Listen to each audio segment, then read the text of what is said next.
दिवसीय अधिवेशन में कैलाश मानसरोवर और तिब्बत स्वतंत्रता पर विचार विमर्श, नई दिल्ली। नमस्कार, आप देख रहे हैं CNI टुडे न्यूज़। दिल्ली से यूपी हेड मुकेश तिवारी की खास रिपोर्ट। श्री शिवधाम कैलाश मानसरोवर तिब्बत स्वतंत्रता संघ के 3 दिवसीय राष्ट्रीय अधिवेशन के दूसरे दिन का शुभारंभ द्वारका स्थित ITC वेलकम होटल में हुआ। कार्यक्रम में देश भर से सैकड़ों प्रतिनिधियों और शिव भक्तों ने हिस्सा लिया।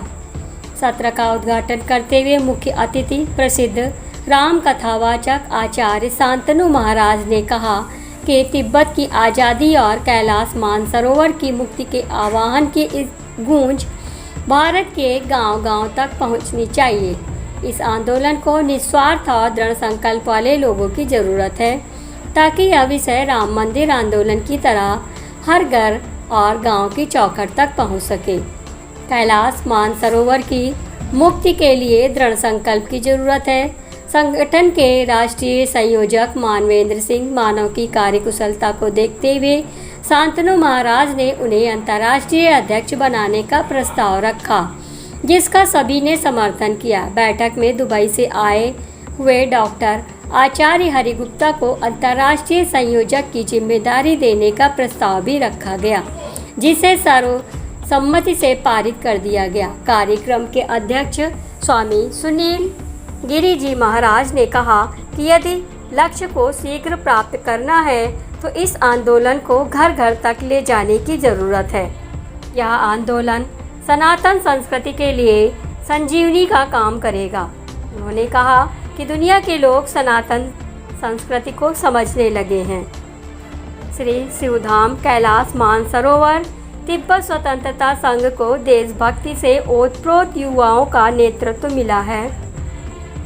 जब युवा जोश में किसी आंदोलन को धर लेते हैं तो उसका परिणाम निश्चित रूप से सफलता की ओर ले जाता है। कार्यक्रम में कर्नल पूरन सिंह राठौर, प्रोफेसर विजय कौल, प्रोफेसर ओम प्रकाश सिंह, अरविंद केसरी, स्वामी गोविंद दास जी महाराज, वाराणसी संत कबीर जन स्त्री, डॉक्टर अविनाश आचार्य हरिगुप्ता, दुबई से आए हुए कई गणमान्य लोगों ने अपने विचार साझा किए। कार्यक्रम का संचालन सुमित सिंह ने किया। मिलते हैं एक बड़ी अपडेट के साथ।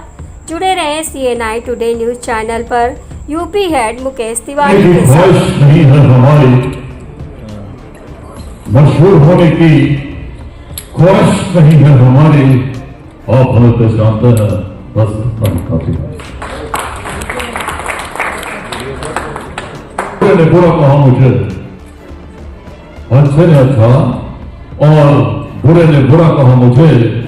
जिसको जितनी जरूरत थी उसने उतना ही पहचाना। हम कलाकारों के काम नहीं होते, हम कलाकारों के काम नहीं होते, कलाकार भी कामों के गुलाम नहीं होते। बिक जाते हैं तो फिर वो ही बिक जाते हैं, वरना लाखों करोड़ों में भी नीलाम नहीं होते। नमस्कार, जैसा कि आप देख पा रहे हैं कि मैं दिल्ली में मौजूद हूँ ITC 5 स्टार होटल में। यहाँ पे अभी शिवधाम का प्रोग्राम हुआ है। आपको एक ऐसी शख्सियत से मैं मिलाने जा रहा हूँ जो हूबहू अमिताभ बच्चन के कॉपी हैं और उनकी कॉपी करते हैं। बहुत ही फेमस है, इंस्टाग्राम पे भी, हर जगह भी। अच्छा, मैं आप लोगों को, अपने श्रोतागण को मिलवाना चाहता हूँ। अमिताभ ही कह के बुलाऊँगा, हालांकि इनका ओरिजिनल नाम अरविंद जी हैं। आप अपना परिचय दें कृपया मेरे चैनल के माध्यम से। नमस्कार, आदाब, अभिनंदन, आभार। मेरा नाम अरविंद अरोरा, नाम लुक ऑफ अमिताभ बच्चन। आज मैं आया था ITC वेलकम, जहाँ पर शिवधाम मानसरोवर के बारे में चर्चा हुई और एक आंदोलन की तैयारी भी की जा रही है, और जिसके अध्यक्ष श्री मानवेंद्र सिंह जी, जिनको मैं बहुत बहुत बधाई देता हूँ, जो इस आंदोलन को आगे लेकर जा रहे हैं। और उम्मीद है कि ये आंदोलन ज़रूर कामयाब होगा और तिब्बत जो है वापस हमारे देश में, हमारे देश की सीमा के अंदर आ जाएगा, जिस पर चीन ने कब्जा कर रखा है। अच्छा, आपसे मैं एक चीज़ और जानना चाहूँगा कि ये जो अमिताभ का बच्चन का जो आवाज़ है, जो हुनर है, ये आपने कब, आपको एहसास हुआ और किस तरह से आपने इसको अपना एक प्रोफेशन बनाया और इस पर आपने काम किया? सन 2018 में एक बार मैं बैंकॉक गया था। वहाँ पे बहुत ही बड़ी एक स्कीम के अंतर्गत मुझे वहाँ बुलाया गया था और वहाँ पे मुझे इंट्रोडक्शन की जाएगी एक नशा होटल क्लब के अंदर। और जहाँ अंदर घुसते ही एकदम से मतलब लोगों ने शोर मचाना शुरू कर दिया कि Amitabh Bachchan in the house, Amitabh Bachchan in the house.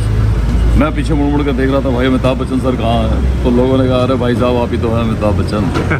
तो एकदम से उन्होंने मुझे परफॉर्म करने को बोल दिया। उस टाइम मुझे कुछ भी नहीं आता था, लेकिन भगवान की ऐसी कृपा रही कि मैंने उस टाइम कुछ उनके सामने KBC के कुछ क्वेश्चन आंसर पूछे, साथ ही साथ जुम्मा पे डांस किया।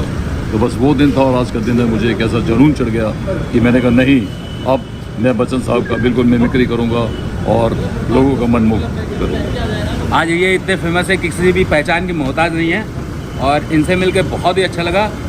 अंतिम संदेश आप अपने देशवासियों को क्या देना चाहेंगे और अपना जो अनुभव हो इस पूरे कार्यकाल में वो संक्षिप्त रूप में हमें बताएं।